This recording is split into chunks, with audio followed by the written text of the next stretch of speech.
MCGuIRE review and his water heater. Join the team. Hey, theMCGuiRE review, and today we're going to take a look at a couple brand new board games from Hasbro. This one here is from Avalon Hill Hasbro. This one here is from Hasbro Gaming. Both of these were sent to the channel for review. We're going to do another little video where we look specifically at Betrayal. This is based on Betrayal Hill board game, if you're familiar with that. This is in that universe there. So we're going to look at that another day, so we're going to set that off to the side. Bear, watch that. Today we're going to focus on Life in Reterra, as they call it. This is an interesting one. I do believe this is kind of a new thing for Hasbro to start putting the designers directly here on the box. And this is a new one from Eric Lang.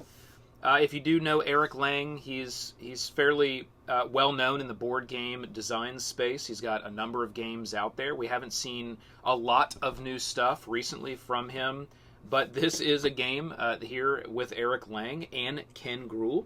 So right off the bat, this is designed as a little bit of a simpler tile placing game. It is 10 plus, it's 2 to 4, and it's 35 minutes. I also think this is kind of a new space, or maybe not a new space, but something that we generally don't see from Eric. These games that are a little bit, lighter and on the younger side, with it being 10 plus. Now, even with that, I wouldn't refer to this game as a children's game or a kid's game. I really like this game. Actually a pretty cool offering. So let's get right into it. Just to start, I'm loving the artwork and the attract that the box has. It really pulls you in. It's kind of this post-apocalyptic type environment, but they really utilized colors and artwork and just kind of almost like doodling different things together to really create this fantasy post-apocalyptic environment, which I thought was pretty cool. On the back, you got a nice picture of the game, shows you what you're going to get and what's going to be in the box. Now, I did find it to be an interesting mix of component design and quality in the product. We're going to see the same thing on the Betrayal side. So the actual box itself is what I would refer to in today's standards, pretty flimsy. It's plenty good enough for a board game box. It's not going to rip or bend or have a problem. Don't get me wrong. But in comparison to a lot of the games that you get nowadays, they come and they've just got these solid cardboard boxes. And this one's, really not like that. So we'll set this over here. And the whole box is like that. You see just kind of how sort of like, it's flimsier than what your today's standard sort of board game box is going to be. Is that going to mean this is going to probably break down in time? I don't know. I could see these corners maybe having problems over time. Maybe not, right? Maybe not. Maybe it's a very durable cardboard. It's just less thick than what we normally are getting. Okay, so time will tell there, but again, I think it's plenty good enough just for a board game box. Throw it on a shelf, pull it out. But you might have some corner issues in time. You're going to have a nice board that's here. They really packaged it well with like little cardboard pieces to make sure the board didn't bend or warp. So that was done really nicely. Now you'll find that throughout the packaging. The board's very simple. You just set up your various different buildings that you're going to use when you play. And that's all that goes on here. And then it's going to tell you exactly what you're going to do when it's your turn. It's a very simple game. So we'll see here, on your turn, you're going to place one land tile. That's either going to come from the general pool of land tiles. There'll be 5, just like most games, there'll be a big stack, and then there'll be 5 tiles that are out as a general pool, and you'll just refresh that stack as you pull from that. Or each player will have 3, they call them secret land tiles, and those can be used on your turn. Only you look at them, and they're kind of this mechanic where if what's out in the pool is kind of not for you, and you have something that really would work well, it's just that other option, but you don't get to refresh those. So you really have to be strategic in when you use those 3 that are in front of you. It says if that land tile has a gear, you may place 1 building or 1 inhabitant on it. So if any of these land tiles, and you'll see this once we get the components out, these land tiles have various different little icons on them. They have relics and they have gears.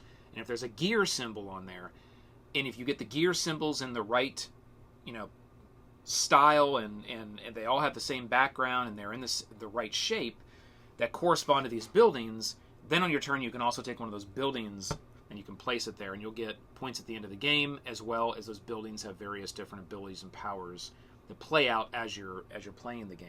Or you can just take one of your little inhabitants and just put it on the gear, if you have a gear, and that gives you 1 point at the end of the game. You can use building powers if you can, so if you have buildings that are in play, and you refill the land tile row if needed. That's if you took from the general pool. That is the rules of the entire game, okay? It is that simple. And sometimes you can look at that and you can say, okay, not for me, it's too simple, but when it comes to these tile, this is not a Euro, right? Like, when it comes to these tile laying games, I really think that it is actually a really smart design to keep, and I'll set this stuff out here. We'll see the side-by-side cam in here in a minute. It is a really smart design to make it very simple.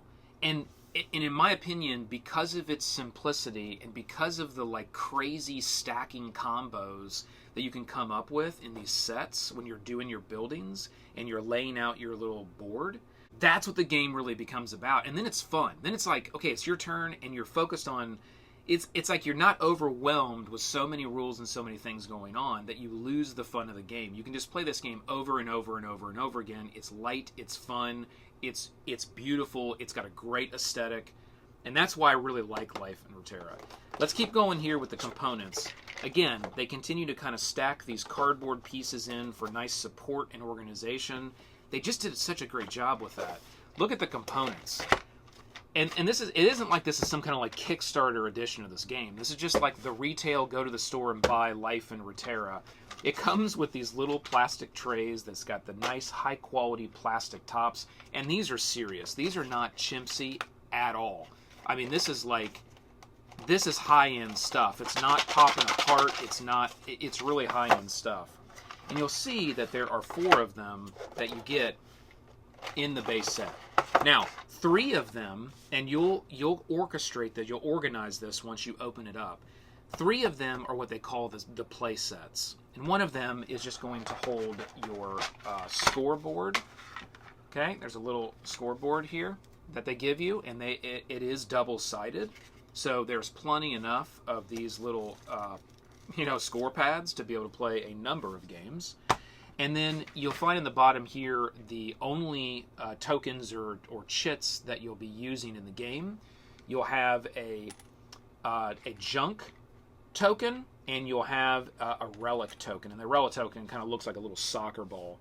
And the junk token is really, I really love the artwork on these. I love the artwork across this game. Okay, those are the only tokens. Junk is really just a mechanic where when it is your turn, you'll have building powers if you get specific types of buildings that will allow you to place junk on someone else's board. And you're going to put that junk on top of relics that are on their board. You can't put it on people, you can't put it on buildings, but you'll put it on relics. And all it does is at the end of the game, however many relic icons you have on your board that you build, they're each worth a point as well. So you want to utilize these junk tokens to kind of negate out points that other players would be able to get. And that's really the only kind of let me shut you down mechanic that's in this game, is being able to place these junk tokens over people's relics. And then you have your inhabitant tokens here. And these are the little items that we talked about. You just put on top of a gear icon for a point. We'll see that here in a minute. Fantastic component on this. They are wooden, and they've got a great printing on them. And I love the little printing as well. And there's actually 2 different types. They could have just made them generic, and they could have not even printed anything on them, or they could have just made them generic and had them all the same printing. So I like the fact that they did kind of go in that route. It's pretty nice. And then here are the sets. So the sets are the play sets. So this is a really cool mechanic of this game as well, where when you play the game, you're going to choose one of these 3 sets, and that's the set you'll use for the game. You'll put the other 2 back up. And they do have predefined sets that they'll put in the book. They'll tell you exactly how the sets should be built. And there's one that they will recommend that you start with, and it's this one right here that's got the school and the farm, and it's a really cool set. And each one of these sets, they come with these cards, 5 cards actually, and each of the cards have a front purple side and a back orange side. So not only do you have the 3 different sets, each set dubs as kind of 2 different mini sets, because what's on the front of these cards, it's the same building. It's like this one is the junk catapult. So it's junk catapult, but on the purple side, the junk catapult is worth 2 points at the end of the game. And it says, when place a junk token on a relic in both of your neighbors' communities. Your neighbors are the people just on your right or left. Okay, but on this side, the junk catapult's worth 3 points, and it says, when place a junk token on any space next to a building in both of your neighbors' communities. So you can see that those sides are different. So when you play, you can decide, well, we'll use all the purple side, or we'll use all the orange side, or you can just shuffle it up and be like, all right, this one's orange, this one's purple, this one's orange, this one's purple.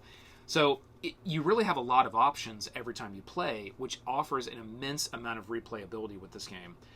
They could have just made everything together and it was all random. That would have worked as well, but I like the design of creating the little sets, because then it feels more focused when you choose which set you want to play with, and it's not so random. And each set does have specific types of mechanics and gameplay that differ from the other sets. So I thought that was just an awesome design. The little tray holds all the buildings, and that's the only thing you're going to find in this tray is the cards and the buildings, what's going to go out here. So you just pop out your tray, you grab your cards, you start just placing your cards down here, and you have to put them where it matches. There'll be a little gear icon on the card that will match the gear icon here. See, oh, this one's 3, so we'll put that here. This one's 3, we'll put that here. Oh, this one's a 4 gears altogether. It's the big amphitheater. We're going to do the amphitheater in orange, so we'll place it there. And then you'll just grab your tokens, and depending on how many players you have, it'll tell you how many to fill these in. So if we had 3 players, we would just fill up to the 2 mark there. If we had 4, then we'd put all of our amphitheaters. And that's what you're going to do for each one of these. You're just going to fill in up to the amount of players, and you'll have your buildings ready to go. Okay, the only other component that we have, I'll just get one of them out here. There's actually 2 stacks, so there's a ton of land tiles. Each person, actually I'll go ahead and get them both out, because each person is going to start with one of these tiles right here. And this is going to be your start tile, and it's easily identified. It's got all of the different, or it's got 4 of the different terrains that are on it, and it just says Life In Reterra on it. Each person is going to get one of these. It's going to start their little, I don't want to say tableau, but their little board they're going to build over the course of gameplay. So again, when it's your turn, and you'll start with those 3 hiddens, right, that'll be back there for you, and you can look at it and be like, oh, okay, all right. And there's different types of tiles. For instance, I just happened to pull one here. There's a tile that looks like this. It's the only tile in the game that looks like this. There's a number of them, but it's a special one where if you get this and you put it in your little your area that you're building out, and you get all 4 of the sides surrounded by another tile, then you get extra points. That tile works like that. Let's look at a couple of these other tiles. Here's some good examples here. This is a tile that has 4 different types of terrains on it, but you'll see it also has the gear, and it also has a little relic there. And that's a relic. As soon as you put that down, you now just immediately have a relic. That relic will be worth a point if it's still visible at the end of the game. The only way it wouldn't be visible if somebody put a junk token on it and negated it out. But now you have a point at the end of the game. You also have a gear icon, and you can decide, well, I put a tile out and it's got a gear icon, and I will say that the printing on these tiles is done really high quality as well. It's like, what is that material? It's like that, it's not like a wax, but I don't know. All right, and then the gears have like a spot, kind of a spot printing on them where they're like more glossy and they really shine in the light. So I don't know if you can see that kind of on the camera there, how that gear icon kind of shimmers in the light. But that's really cool, and it's kind of a high quality little touch that they did. And you could decide at your turn after you've placed, well, I got a gear icon. You know, I don't really have any other tiles that are going to be able to build me out like a look that I want, so I'm just going to go ahead and put an inhabitant on that gear icon, and now that'd be worth a point at the end of the game. let's say you didn't do that. Every time you take a turn, you're just going to be drawing from you're going to have 5 of these that are going to be out, on the board in the open. You're just going to be drawing from these tiles. Okay, I want to take this one. And you're going to be trying to match up those gear icons. But when you match up the gear icons, you want to match them up in a way that is either 2 in a row or 3 like an L or 4 all together. And when it does it like that, the backgrounds have to match. So the terrain has to match if you want to do that. So we could say, okay, well, that's not going to work because you can't lay a building like that. And but all the terrains are the same. Okay, well, I could put it like this, and now I have 2 terrains that are the same, and I have two gears that are just right on top of one another like that. Okay, that means now if this was my turn and I did that, I could select one of these 2 building items. So they'll look like this, right? So they'll be out. They'll be out here. They'll be sitting out here like this. You could say, well, I'm just going to go ahead and grab one of those, and there'll be a number of them, right? As we showed earlier, I'll go ahead and grab one of those, and I'm going to grab the what do we got here? I'm going to grab the observatory. It's worth an additional 2 points if placed on any spaces at the border of your community. The border is going to be the very outside of your community. So I may not want to do that one because that's not going to be a border, so I'm not going to get those extra points at the end of the game. So maybe I don't want that. Maybe I'll go with the old junk catapult, right? Because that's not based on a border and I can get some points otherwise. So then you would put it right there. And now I have a building in my community because I met the criteria of the same background and 2 gears right next to one another. Now, this is the kind of the interesting part of the strategic build out of this, and it's going to be a 4x4 grid. That is the max size. So you're going to have 16 tiles. It's going to happen fairly quickly. These games don't last that long. You're looking at like 30 minutes for a game, which I love because then you can just burn through the sets and play multiple games, which is fun. So you're going to have to be strategic on where you place these and when you place these, in knowing that you can only do 4 across and 4 down. And some of these things are going to be based on what happens out on the borders for extra points. So I really like that. There's also a lot of buildings that look at, and you get points at the end of the game based on how many continuous areas that are all the same that are kind of strung together. So how it works is if you can get at least 7 of those, you'll get 3 extra points at the end of the game. So if I look at these forests here, I got 1, 2, 3, 4, 5. Okay, I need 6, 7. I need 2 more, which means I better find a way in drawing cards later to be able to put, actually this would be perfect, to be able to put like something like here, right here. Then I would have 1, 2, 3, 4, 5, 6, 7. Perfect. I got 7 of these continuous like jungle areas together. And that's going to be something you're going to do as you play the game as well. All right, we'll take this little inhabitant. Let's say this was our turn and we had placed a tile. Take this little inhabitant and place that right there. And that does bring me to kind of the last rule of the game. You can't come back later and decide, oh, I'm going to put an inhabitant here, or I'm going to put an inhabitant here. You really have to decide if you're going to put an inhabitant there when you place that tile. So that's another thing that I think is good, where you can, you have to strategically think about when you want to like put the inhabitant. Same with the buildings as well. When you place that final building that completes your gears, that's when you'll then decide, okay, I'll put my building down. You can't, make your gear set up and then be like, I'll put a building there later. Your placement really comes with once you put down a tile. So that's, I think that's a nice rule as well that kind of balances the strategy of like what you're doing, and it kind of forces you as a player to make certain decisions like as you're doing things when it's on your turn. And team, that's Life in Reterra. It is that simple. It is that straightforward. It is a fantastic family game. I highly recommend Life in Reterra. I think it's a great add to the family board gaming collection. I do think that this is something that probably would be fun at like the adult board game night, probably once or twice, just to kind of try it out, have some fun. You might find this might be a great filler game that people really like, and you play it a lot more than you actually think that you would. But this is definitely a rock star win for the family game night. If you have kids, if you have teenagers, like, this is a really, really fun game for that kind of stuff. So with that, team, keep rolling them crits. This has been the McGuire Review, and we'll see you next time.